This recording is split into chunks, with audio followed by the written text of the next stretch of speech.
shoot, I might be 3 episodes behind. Did any characters die? Not yet, no. Although I already caught when Yeah, everyone knows. Everyone knows. Then you're... Oh no, it makes more guys spawn. Okay, we got more fighting to do.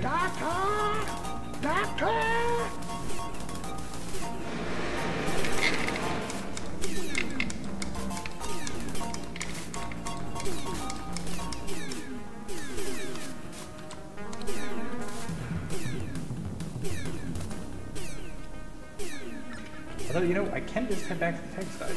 You guys are doomed. Can, yes. Of course, I almost got it afterburners, and that's not a law.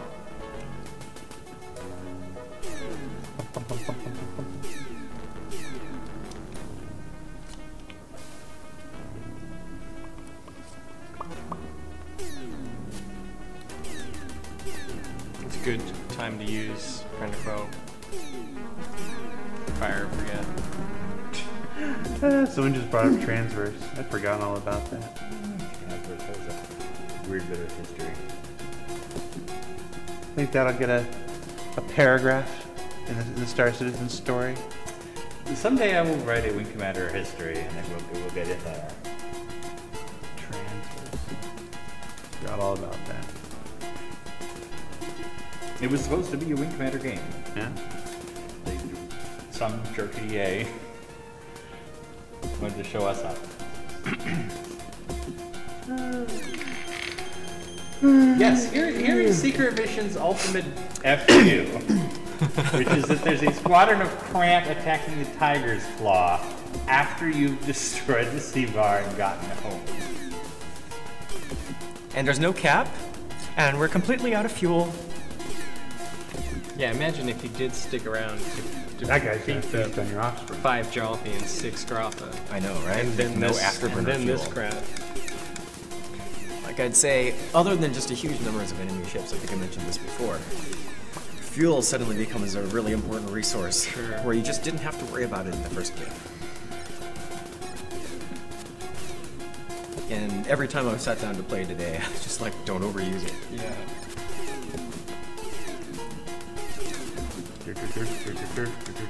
Standoffs like that too. Standoffs really like that when you can get upwards of like 50 kills in one mission.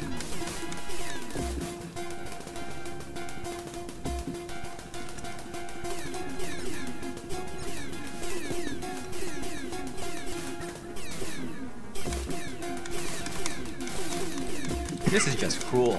At least those aren't Grata.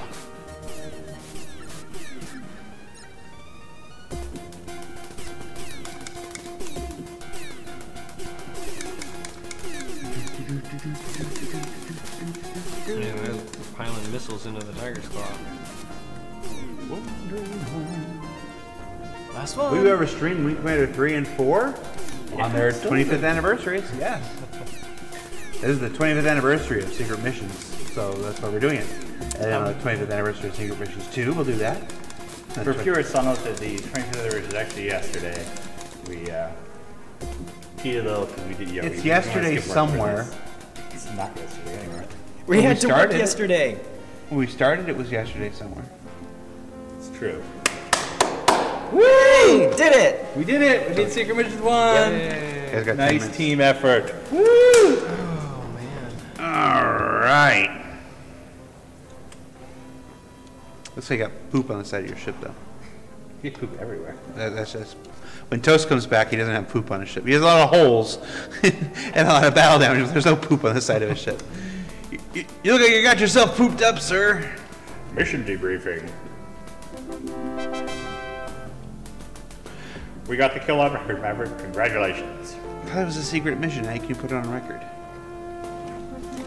Personally, I knew you'd come through for us. I will see to it that the Confederation High Command rewards you for this. You're getting $50. What do you have to add to the report?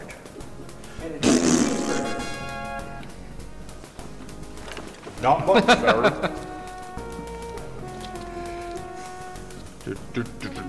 Seabar had a strong fighter escort. My guess is that the heavier ships, ... have already maneuvered out of the system.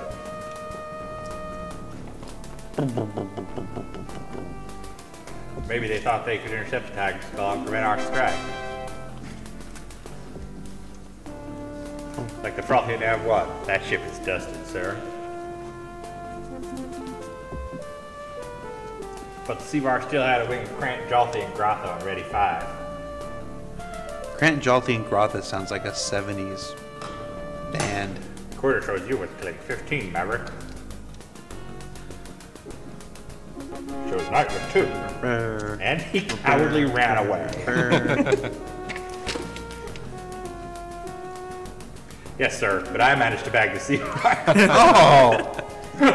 Dang. Compared to that, nothing else really matters much, does it? Wow! Blue hair, what's going on? Damn right, Maverick. You struck a fatal blow to their plans for conquering humanity. This campaign has had an effect on everyone's personality. Now it's time to go home. Now, I bet you're curious, why don't the Kilrathi just build another Seabar?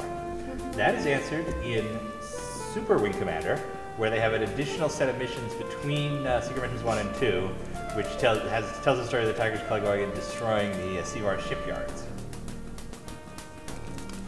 I promise I didn't want to do that. I like the fan theory that it was a stealth tech weapon, but then we wouldn't have the phase transit cannon.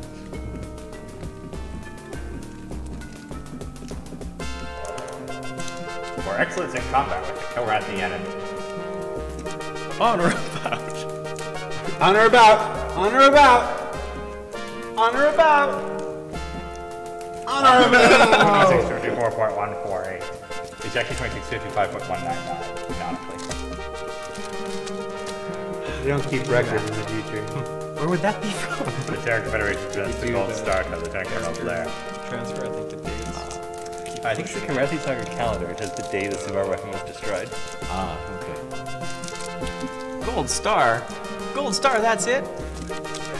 Good work, you get a gold star. Your courage is an example of the Confederation's finest defenders. Come on, that's worth at least a metal cheeseburger. Well done, Maverick. Congratulations.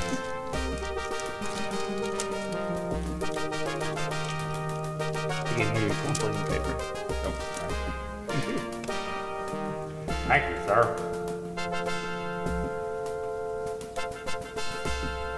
Filled with pride, you meet the applause of your crewmates. Yeah, boy! Meanwhile, the throne chamber of the Emperor of Kilra, the former Grand Admiral of the Kilrathi Empire, stands before his master. There is nothing to be said.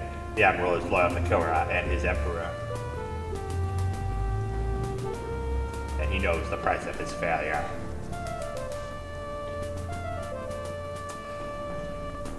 The Emperor has demanded an apology for the defeat of the Kilrathi strike fleet. And an apology must be given. An echo of the Admiral's dying scream lingers in the air. Then silence. Adding a layer to that, the Admiral is actually his son, Gilkarg Narkiranka. This marks a significant turning point in the war. Gilkarg had been effectively running the war effort for 20 years. Now his son, Emperor's grandson, Prince Thrakat, is going to take over. See, we got that 15 mission because we got to mission 16. That's Secret Missions 1.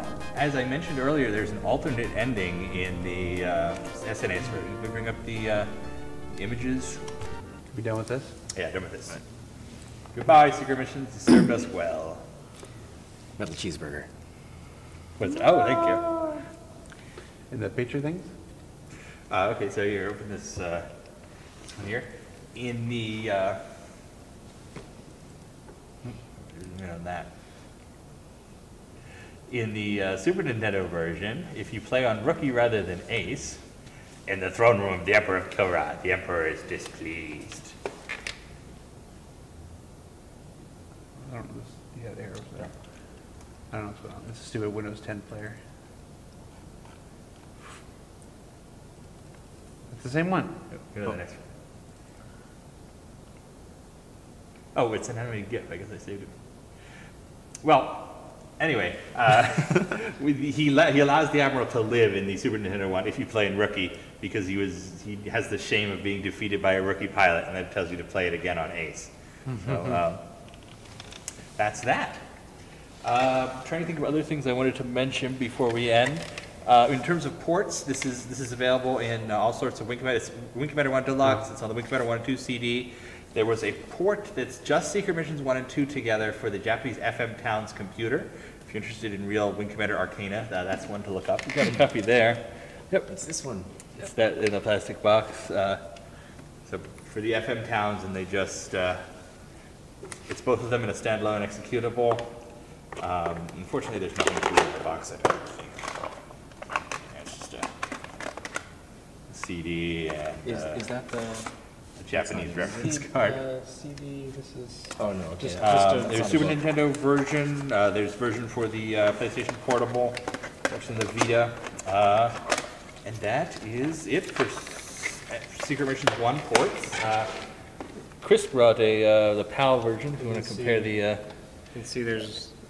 so here's the PAL version, the European and the US version of the SNES game. There was no Japanese version. This was not released in Japan, unlike the others. That's ports. I think we're ready to, let's pick out our winner and get some much needed sleep. All right. And the winner of the Aurora ES is... Not an Aurora ES. What is it? It's a glaive. It's a glaive away. Glaive away. The winner is Thomas Thomas Seeleman. And we're going to send you a copy of Wing Commander 1 on GOG, because we promised that also. So. Yes, so Thomas, just send a private message to CIG Community Twitch channel. Include your email address that your Star Citizen account is on, and for this, include your email address. That'll be fine, because we can do that with the GOG too. Yeah. Unless you have your GOG on a different account, then no, it's all code based. So that's right. I'm tired. But yeah, send us your email that your Star Citizen account is on. And for any reason you don't have a Star Citizen account, you can go to robertspaceindustriescom, register for an account, and send us that email. And we'll give you your Asperia glaive next week. Well, guys, I hope you enjoyed that. I'm really excited about coming back for Secret Missions 2. That's going to be in April. Maybe Chris can come down again. Maybe. That would be pretty cool. That was really cool to talk to Chris Roberts about random Wing Commander stuff. It was also nice that Sandy cleaned my office. Organized my office. I had a great time. I hope you guys did too. Love doing this stuff. Yep. Thanks for joining us. How long was this stream in total? We did this in 11 to now. 9.5 hours. Okay, not too far off the last time. Yeah. About the same as the original Wing Commander. All right, guys. Thanks for tuning in. Next week, if you're Star Citizen fans, we've got a special subscriber-only Reverse the Verse on Wednesday at 11. Then we're ATV, like normal, on Thursday with the second part of that Tony Zurovec interview. You're going to want to check that out if you're a fan of Star Citizen. A lot of cool information in that. And then we'll be back here on Friday for our regular Reverse the Verse. And the week after that is the Christmas live stream on the 16th. Holiday live stream. Holiday live stream, sorry. It's not really a Christmas celebration. It's a Star Citizen celebration. There's something very, very cool in this one. There's something very cool. So stay tuned. There's a lot of cool stuff to look at. Yeah. Like, it does this and stuff. It's really cool. Good night, everybody. Good night. Thank you for... Good night. Till next